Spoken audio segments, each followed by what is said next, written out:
Hi hello ఎలా ఉన్నారు? నేను ఇంతకు ముందు చేసిన ఎగ్ కేక్కి 3000 వ్యూస్ వచ్చాయండి. మరి ఎగ్ తినే వాళ్ళు ఎగ్లెస్ కోసం చూస్తారు కదా, వాళ్ళ కోసం అయితే నేను ఈ కేక్ చేస్తున్నానండి. నేను ముందు చేసిన ఎగ్ కేక్ మీరు చూడనట్టయితే డిస్క్రిప్షన్లో లింక్ ఇస్తాను, చూసి మీరు కూడా ట్రై చేయండి. ఎగ్లెస్ కేక్ ఎలాగ స్పాంజీగా, ఓవెన్ లేకుండా, అలాగే బీటర్ లేకుండా మనకున్న ఏదో చిన్న చిన్న తెలివితేటలతో ఇలా ట్రై చేశానండి. కేక్ టేస్ట్ అయితే చాలా బాగా వచ్చింది. ఈ కేక్ ఎలా చేయాలో ప్రాసెసింగ్ చూద్దామా? ఒక బౌల్ మైదా పిండిని తీసుకున్నానండి. ఒక బౌల్ మైదా పిండికి 3/4 కప్పు పంచదార పడుతుందండి, అంటే హాఫ్ కన్నా కొంచెం ఎక్కువ. దీన్ని మిక్సీ జార్లో తీసుకున్నాను. అదే మిక్సీ జార్లోకి 1/2 టేబుల్ స్పూన్ బేకింగ్ సోడా కూడా తీసుకున్నానండి. మీ దగ్గర బేకింగ్ సోడా లేకపోతే వంట సోడా తీసుకోండి, 1/2 టేబుల్ స్పూన్. ఆయిల్ తీసుకున్నాను, 1/3 కప్, అంటే హాఫ్ కన్నా కొంచెం తక్కువ. ఇది ఫ్రీడమ్ ఆయిల్ అండి. అలాగే ఎగ్ యూజ్ చేయట్లేదు కాబట్టి 1/3 కప్ కర్డ్ తీసుకోండి. ఇది చిక్కగా ఉన్న పెరుగు తీసుకోండి. 1 టేబుల్ స్పూన్ ఎసెన్స్ని కూడా తీసుకున్నాను, ఈ స్మెల్ కోసం. అలాగే టేస్ట్ కూడా బాగుంటుంది ఎసెన్స్ వేసుకోవడం వల్ల. వీటన్నిటిని మిక్సీ జార్లో బాగా మిక్సీ చేయండి. మనం తీసుకున్న షుగర్ మొత్తం ఇలా క్రీమీ స్ట్రక్చర్లో మారాలండి. ఇప్పుడు దీనిని మనం ముందుగా తీసుకున్న మైదాలోకి యాడ్ చేసుకుందాం. మన దగ్గర బీటర్ లేదు కాబట్టి స్పూన్ తోటే బాగా కలిసే విధంగా, ఉండలు లేకుండా ఒకే స్ట్రక్చర్లో ఇలా కలుపుకుంటూ ఉండాలండి. మొత్తం ఈ పిండి, ఈ క్రీమ్ మొత్తం అంతా మెల్ట్ అయ్యి కరిగేలా చూసుకోవాలండి. చూడండి, అలా చేయడం వల్ల ఉండలు లేకుండా బాగా వస్తుంది కదా. ఈ కన్సిస్టెన్సీ కొంచెం థిక్గా అయిందండి. నేను మాలాస్ వారి స్ట్రాబెర్రీ క్రీమ్ యూజ్ చేశాను.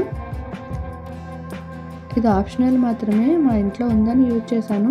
మీరు ఈ ప్లేస్లో కొద్దిగా కాచి చల్లార్చిన పాలు వేసుకుని ఈ స్ట్రక్చర్ కొంచెం పలచబడేలా ట్రై చేయండి. క్రీమీ స్ట్రక్చర్లో వచ్చేలా దీని పిండి మొత్తాన్ని అడ్జస్ట్ చేసుకోవాలండి. ఒకే డైరెక్షన్లో ఇలా రొటేట్ చేయడం వల్ల మొత్తం పిండి అంతా కలుస్తుంది, అలాగే స్మూత్గా కూడా అవుతుంది. చూడండి, మనకి ప్యాటర్న్ రెడీ అయింది కదా. ఇప్పుడు ముందుగా కుక్కర్ తీసుకుని దానిలో బేస్ యాడ్ చేసుకుని హీట్ చేసుకుందాము. అలాగే మనం కేక్ ప్రిపేర్ చేసుకోవడానికి బౌల్ కూడా రెడీ చేసుకుందాం.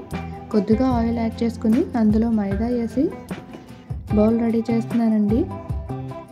ఇప్పుడు చూడండి, మనం తీసుకున్న క్రీమ్ అంతా ఇలా యాడ్ చేసి ఇలా ట్యాప్ చేయండి. మనం ప్రీహీట్ చేసుకున్నాం కదా. ఇప్పుడు ఈ బౌల్ తీసుకెళ్ళి ఆ కుక్కర్లో అడ్జస్ట్ చేద్దాము. కుక్కర్ రబ్బర్ అయ్యి పెట్టనవసరం లేకుండా మూత పెట్టి ఒక 40 మినిట్స్ అలా మీడియం ఫ్లేమ్లో ఉంచుతామండి. హై ఫ్లేమ్లో కానీ లో ఫ్లేమ్లో కానీ పెట్టకండి. ఒక 40 మినిట్స్ తర్వాత చూడండి, కేక్ బాగా బేక్ అయిందేమో చూద్దాము. చూడడానికే తెలుస్తుంది కేక్ ఇంకా బేక్ అవ్వలేదు. అలాగే దీనికి కూడా అంటుకుంది కదండి. ఒక 5 మినిట్స్ తర్వాత కేక్ బాగా బేక్ అయింది. దీన్ని బాగా చల్లారే వరకు డీమోల్డ్ చేయొద్దండి. ఇప్పుడు మనం తీసుకున్న కేక్ బాగా చల్లారింది. ఇప్పుడు బౌల్ నుంచి కేక్ని సెపరేట్ చేస్తున్నాను. ఇలా అనగానే కేక్ వచ్చేసిందండి. చాలా పర్ఫెక్ట్గా కూడా రెడీ అయింది. చూడండి, ఇప్పుడు కేక్ని నేను కట్ చేస్తున్నాను.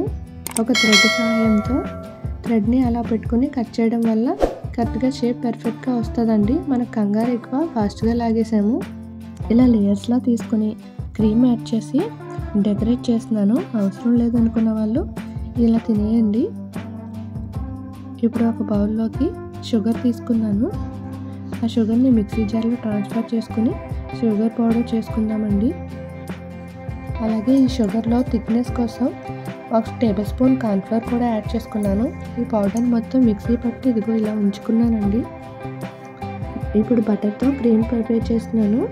బటర్ని రూమ్ టెంపరేచర్లో ఉంచుకోండి. బటర్ ఇలా స్మూత్గా ఉండాలండి, అప్పుడే త్వరగా మనకి క్రీమ్ ప్రిపేర్ అవుతుంది. చూడండి, బటర్ని మొత్తం ఇలా మిక్స్ చేసుకోండి. మన దగ్గర బీటర్ అవి లేవు కాబట్టి స్పూన్ తోటే బటర్ని మొత్తం కలిపి మిక్స్ చేస్తున్నానండి. మీ దగ్గర బీటర్ ఉంటే బీటర్ సహాయంతో మిక్స్ చేసుకోండి.